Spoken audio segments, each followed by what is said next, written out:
Assalamualaikum. Waalaikumsalam. Bayang-bayang rindu. Nah, jadi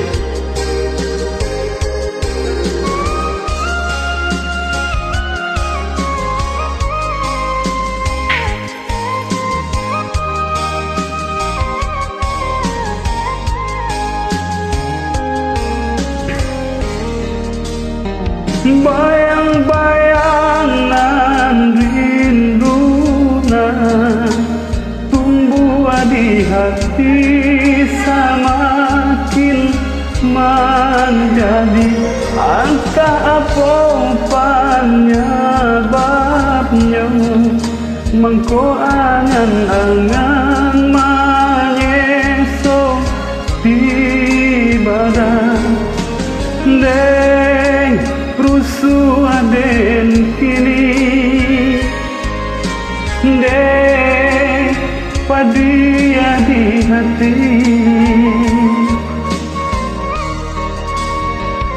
surang diri den tamanu bila masuknya bayangan kahilang kini hati den bakau untuk melupakan cinta nan tak dorong den hilanglah sayang den biar den surang.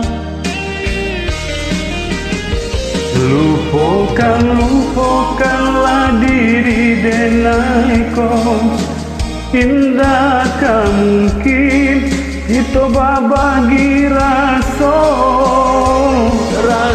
Rindu, rasa sayang hilangkanlah.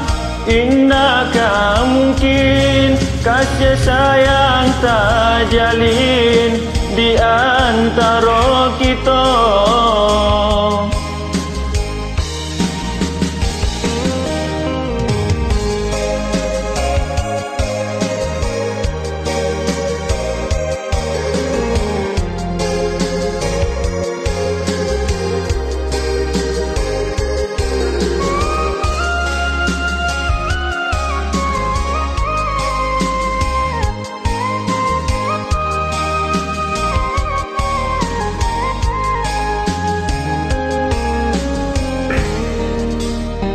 surang diri den tamanu bila masanya bayangan kahilang kini hati den bakau untuk melupakan cinta nan tak dorong.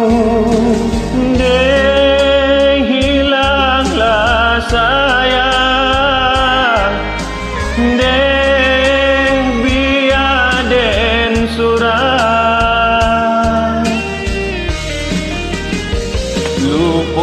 Lupakanlah diri den naiko, indakkah mungkin kita berbagi rasa rindu, rasa sayang hilangkanlah.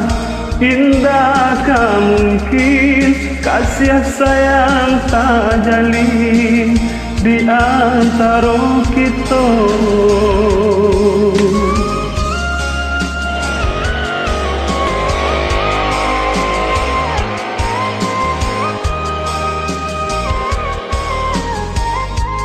Terima kasih Dusana sadonya.